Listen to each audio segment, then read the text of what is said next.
नमस्कार दोस्तों। स्वागत है आपका एक बार फिर से स्कूल एकेडमी में। और चलिए हम शुरू करते हैं इस अध्याय का अगला टॉपिक,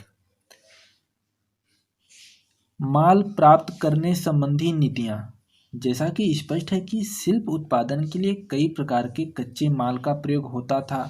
हालांकि कुछ जैसे कि मिट्टी स्थानीय स्तर पर उपलब्ध थे, कुछ अन्य जैसे पत्थर, लकड़ी तथा धातु जलोढ़ मैदानों से बाहर के क्षेत्रों से मंगाने पड़ते थे। बैलगाड़ियों के मिट्टी से बने खिलौनों के प्रतिरूप संकेत करते हैं कि यह सामान तथा लोगों के लिए स्थल मार्गों द्वारा परिवहन का एक महत्वपूर्ण साधन था। संभवतः सिंधु तथा इसकी उपनदियों के बगल में बने नदी मार्गों और साथ ही तटीय मार्गों का भी प्रयोग किया जाता था। चलिए अब जानते हैं उपमहाद्वीप तथा उसके आगे से आने वाला माल।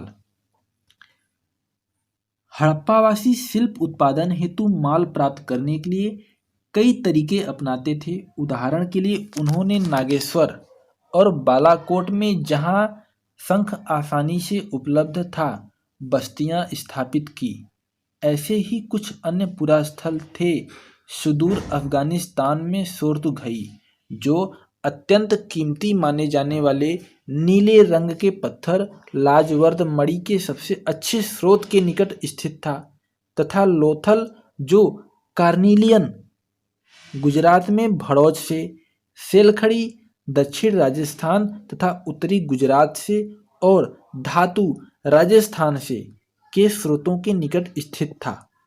कच्चा माल प्राप्त करने की एक अन्य नीति थी राजस्थान के खेतड़ी अंचल, जो कि तांबे के लिए प्रसिद्ध है, तथा दक्षिण भारत, जो कि सोने के लिए प्रसिद्ध है, जैसे क्षेत्रों में अभियान भेजना। इन अभियानों के माध्यम से स्थानीय समुदायों के साथ संपर्क स्थापित किया जाता था। इन इलाकों में यदाकदा मिलने वाली हड़प्पाई पुरावस्तुएं ऐसे संपर्कों की संकेतक हैं। खेतड़ी क्षेत्र में मिले साक्ष्यों को पुरातत्वविदों ने गणेश्वर जोधपुरा संस्कृति का नाम दिया है। इस संस्कृति के विशिष्ट मृदभांड हड़प्पाई मृदभांडों से भिन्न थे तथा यहाँ तांबे की वस्तुओं की असाधारण संपदा मिली थी। ऐसा संभव है कि इस क्षेत्र के निवासी हड़प्पा सभ्यता के लोगों को तांबा भेजते थे। एक नज़र हम मानचित्र 3 पर डालते हैं, इसके बाद फिर हम अध्याय के टॉपिक पर चलेंगे।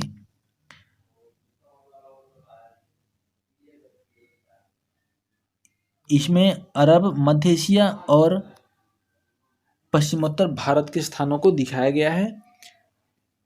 चलिए टॉपिक पे चलते हैं और जानते हैं सुदूर क्षेत्रों से संपर्क। हाल ही में हुई पुरातात्विक खोजें इंगित करती हैं कि तांबा संभवतः अरब प्रायद्वीप के दक्षिण पश्चिमी छोर पर स्थित ओमान से भी लाया जाता था। रासायनिक विश्लेषण दर्शाते हैं कि ओमानी तांबे तथा हड़प्पाई पुरावस्तुओं दोनों में निकल के अंश मिलते हैं, जो दोनों के साझा उद्भव की ओर संकेत करते हैं। संपर्क के और भी संकेत मिलते हैं। एक विशिष्ट प्रकार का पात्र, अर्थात एक बड़ा हड़प्पाई मर्तबान जिसके ऊपर काली मिट्टी की एक मोटी परत चढ़ाई गई थी, ओमानी स्थलों से मिला है। ऐसी मोटी परतें तरल पदार्थों के रिसाव को रोक देती हैं। हमें यह नहीं पता कि इन पात्रों में क्या रखा जाता था, पर यह संभव है कि हड़प्पा सभ्यता के लोग इनमें रखे सामान का ओमानी तांबे से विनिमय करते थे। चित्र 1.7 में ओमान में मिला एक हड़प्पाई मर्तबान को दिखाया गया है। तीसरी सहस्त्राब्दी ईसा पूर्व में दिनांकित मेसोपोटामिया के लेखों में मगान, जो संभवतः ओमान के लिए प्रयुक्त नाम था, नामक क्षेत्र से तांबे के आगमन के संदर्भ मिलते हैं। यहाँ रोचक बात यह है कि मेसोपोटामिया के स्थलों से मिले तांबे में भी निकल के अंश मिले हैं। लंबी दूरी के संपर्कों की ओर संकेत करने वाली अन्य पुरातात्विक खोजों में हड़प्पाई मुहरें, बाढ़, पासे तथा मनके शामिल हैं। इस संदर्भ में यह भी देखना महत्वपूर्ण है कि मेसोपोटामिया के लेख दिलमुन संभवतः बहरीन द्वीप के लिए प्रयुक्त नाम है। मगान तथा मेलुहा संभवतः हड़प्पाई क्षेत्र के लिए प्रयुक्त शब्द नामक क्षेत्रों से संपर्क की जानकारी मिलती है। यह लेख मेलुहा से प्राप्त निम्नलिखित उत्पादों का उल्लेख करते हैं: कार्निलियन, लाजवर्द मणि, तांबा, सोना तथा विविध प्रकार की लकड़ियां। मेलुहा के विषय में एक मेसोपोटामियाई मिथक यह बताता है, तुम्हारा पक्षी हाजा पक्षी हो, उसकी आवाज राजप्रसाद में सुनाई दे। कई पुरातत्वविदों का मानना है कि हाजा पक्षी मोर था। क्या यह नाम उसे अपनी आवाज से मिला था? ऐसा संभव है कि ओमान, बहरीन या मेसोपोटामिया से संपर्क सामुद्रिक मार्ग से था। मेसोपोटामिया के लेख मेलुहा को नाविकों का देश कहते हैं। इसके अतिरिक्त हम मोहरों पर जहाजों तथा नावों के चित्रांकन पाते हैं, जैसा कि चित्र 1.20 में नाव के चित्र वाली मोहर को दर्शाया गया है और चित्र 1.19 में बहरीन में मिली गोलाकार फारस की खाड़ी प्रकार की मोहर पर कभी कभी हड़प्पाई चित्र मिलते हैं। रोचक तथ्य यह है कि दिलमुन के स्थानीय बाट हड़प्पाई मानक का अनुसरण करते थे और चित्र 1.18 में यह मेसोपोटामिया की एक विशिष्ट बेलनाकार मोहर है, परंतु इस पर बना कुबड़दार वृषभ का चित्र सिंधु क्षेत्र से लिया गया प्रतीत होता है। दोस्तों, इन सब एग्जाम्पलों और हड़प्पा के बारे में अब तक हम लोग जितना भी जाने हैं से यही अनुमान लगता है कि ये सभी क्षेत्र एक दूसरे से किसी न किसी तरीके से जुड़े रहे हैं। चलिए हम अध्याय में आगे चलते हैं और जानते हैं मुहरे, लिपि तथा बाट के बारे में। सबसे पहले मुहरे और मुद्रांकन किस प्रकार से होते थे। मुहरों और मुद्रांकनों का प्रयोग लंबी दूरी के संपर्कों को सुविधाजनक बनाने के लिए होता था। कल्पना कीजिए कि सामान से भरा एक थैला एक स्थान से दूसरे स्थान तक भेजा गया। उसका मुख रस्सी से बांधा गया और गांठ पर थोड़ी गीली मिट्टी जमाकर एक या अधिक मोहरों से दबाया गया, जिससे मिट्टी पर मोहरों की छाप पड़ गई। यदि इस थैले के अपने गंतव्य स्थान पर पहुंचने तक मुद्रांकन अछूड़ रहा तो इसका अर्थ था कि थैले के साथ किसी प्रकार की छेड़छाड़ नहीं की गई थी। मुद्रांकन से प्रेषक की पहचान का भी पता चलता था, जैसा कि चित्र 1.22 में रोपड़ से मिला एक मुद्रांकन का चित्र दर्शाया गया है।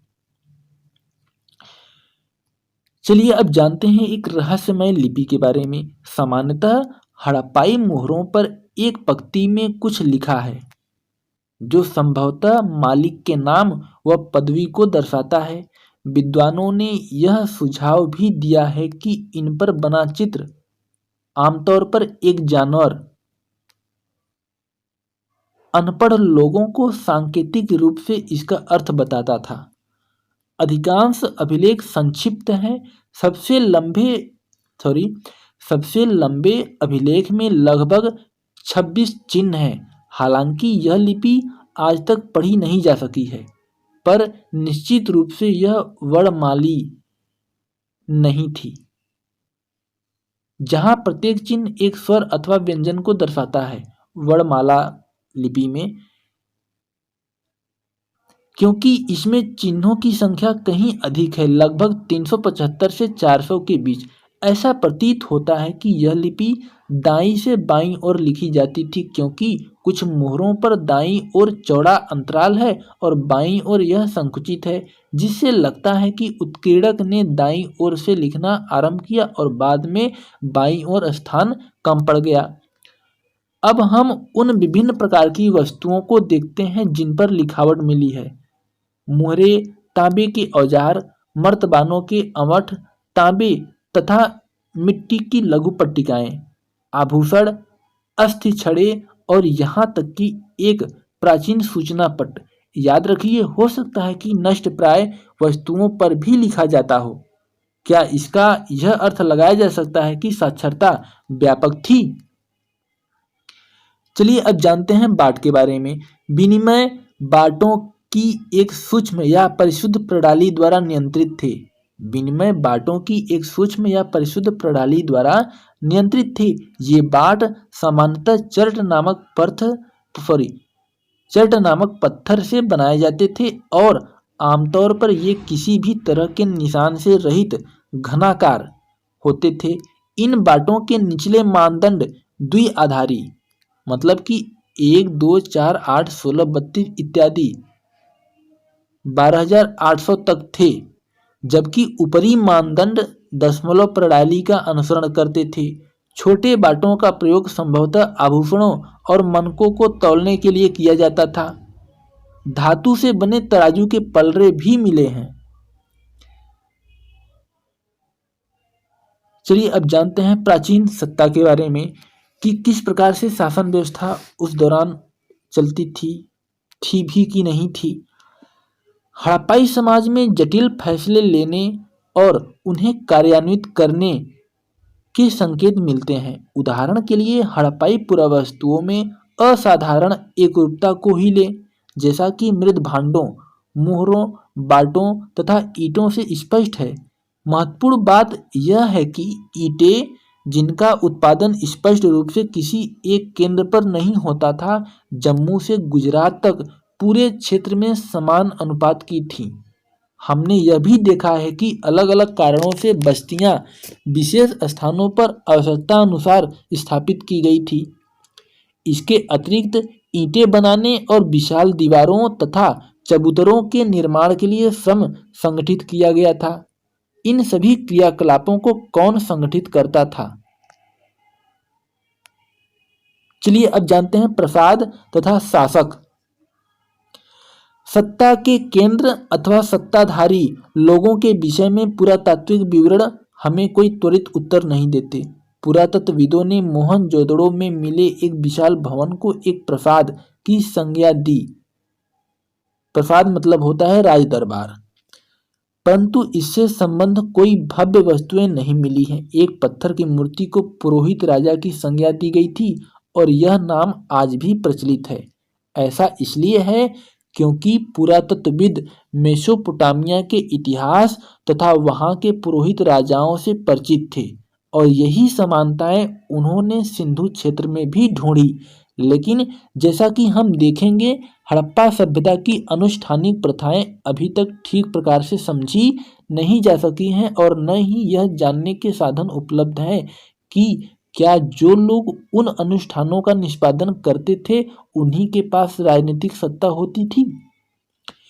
कुछ पुरातत्वविद इस मत के हैं कि हड़प्पाई समाज में शासक नहीं थे तथा सभी की सामाजिक स्थिति समान थी। दूसरे पुरातत्वविद यह मानते हैं कि यहाँ कोई एक नहीं बल्कि कई शासक थे, जैसे मोहनजोदड़ो, हड़प्पा आदि के अपने अलग अलग राजा होते थे। कुछ और यह तर्क देते हैं कि यह एक ही राज था, जैसा कि पुरावस्तुओं में समानताओं, नियोजित बस्तियों के साक्ष्यों, ईंटों के आकार में निश्चित अनुपात तथा बस्तियों के कच्चे माल के स्रोतों के समीप संस्थापित होने से स्पष्ट है। अभी तक स्थिति में अंतिम परिकल्पना सबसे युक्तिसंगत प्रतीत होती है, क्योंकि यह कदाचित संभव नहीं लगता कि पूरे के पूरे समुदायों द्वारा इकट्ठे ऐसे जटिल निर्णय लिए गए तथा कार्यान्वित किए जाते होंगे। चलिए अब देखते हैं कि हड़प्पा सभ्यता का अंत किस प्रकार से हुआ और लोगों के इसके बारे में क्या मत हैं। ऐसे साक्ष्य मिले हैं जिनके अनुसार लगभग 1800 ईसा पूर्व तक चोलिस्तान जैसे क्षेत्रों में अधिकांश विकसित हड़प्पा स्थलों को त्याग दिया गया था। इसके साथ ही गुजरात, हरियाणा तथा पश्चिमी उत्तर प्रदेश की नई बस्तियों में आबादी बढ़ने लगी थी। ऐसा लगता है कि उत्तर हड़प्पा के क्षेत्र 1900 ईसा पूर्व के बाद भी अस्तित्व में बने रहे। कुछ चुने हुए हड़प्पा स्थलों की भौतिक संस्कृति में बदलाव आया था, जैसे सभ्यता की विशिष्ट पुरावस्तुओं, बाटों, मोहरों तथा विशिष्ट मानकों का समाप्त हो जाना। लेखन, लंबी दूरी का व्यापार तथा शिल्प विशेषज्ञता भी समाप्त हो गई। सामान्यतः थोड़ी वस्तुओं के निर्माण के लिए थोड़ा ही माल प्रयोग में लाया जाता था। आवास निर्माण की तकनीकों का ह्रास हुआ तथा बड़ी सार्वजनिक संरचनाओं का निर्माण अब बंद हो गया। कुल मिलाकर पुरावस्तुएं तथा बस्तियां इन संस्कृतियों में एक ग्रामीण जीवन शैली की ओर संकेत करती हैं। इन संस्कृतियों को उत्तर हड़प्पा अथवा अनुवर्ती संस्कृतियां कहा गया। ये परिवर्तन कैसे हुए, इस विषय में कई व्याख्याएं दी गई हैं। इनमें जलवायु परिवर्तन, वनों की कटाई, अत्यधिक बाढ़, नदियों का सूख जाना और या नदियों का मार्ग बदल लेना तथा भूमि का अत्यधिक उपयोग सम्मिलित है। इनमें से कुछ कारण कुछ बस्तियों के संदर्भ में तो सही हो सकते हैं, परंतु पूरी सभ्यता के पतन की व्याख्या नहीं करते। ऐसा लगता है कि एक सुदृढ़ एकीकरण के तत्व संभवतः हड़प्पाई राज्य का अंत हो गया था। मोहरों, लिपि, विशिष्ट मानकों तथा मृद भांडों के लोप, मानकीकृत बाट प्रणाली के स्थान पर स्थानीय बाटों के प्रयोग, शहरों के पतन तथा परित्याग जैसे परिवर्तनों से इस तर्क को बल मिलता है। उपमहाद्वीप को एक पूरी तरह से अलग क्षेत्र में नए शहरों के विकास के लिए एक सहस्त्राब्दी से भी अधिक समय तक प्रतीक्षा करनी पड़ी। दोस्तों, पुरातत्वविदों के अनुसार हड़प्पा सभ्यता के अंत के लिए जिम्मेदार एक आक्रमण के साक्ष्य मिले हैं। चलिए देखते हैं वो आक्रमण किस प्रकार का था। डेड मैन लेन एक सकरी गली है जिसकी चौड़ाई 3 से 6 फीट तक परिवर्ती है।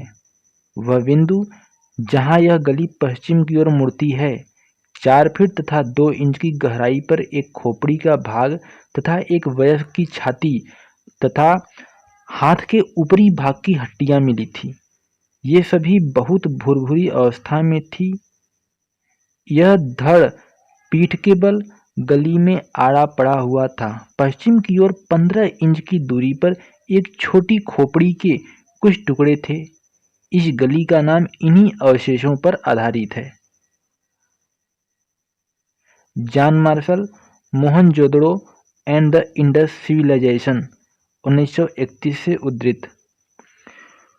1925 में मोहनजोदड़ो के इसी भाग से 16 लोगों के अस्थिपंजर उन आभूषणों सहित मिले थे जो इन्होंने मृत्यु के समय पहने हुए थे। बहुत समय पश्चात 1947 में REM व्हीलर ने, जो भारतीय पुरातात्विक सर्वेक्षण के तत्कालीन डायरेक्टर जनरल थे, इन पुरातात्विक साक्ष्यों का उपमहाद्वीप में ज्ञात प्राचीनतम ग्रंथ ऋग्वेद के साक्ष्यों से संबंध स्थापित करने का प्रयास किया। उन्होंने लिखा, ऋग्वेद में पुर शब्द का उल्लेख है जिसका अर्थ है प्राचीर, किला या गढ़। आर्यों के युद्ध के देवता इंद्र को पुरंदर अर्थात गढ़ विध्वंसक कहा गया है। ये दुर्ग कहाँ है या थे? पहले यह माना गया था कि ये मिथक मात्र थे।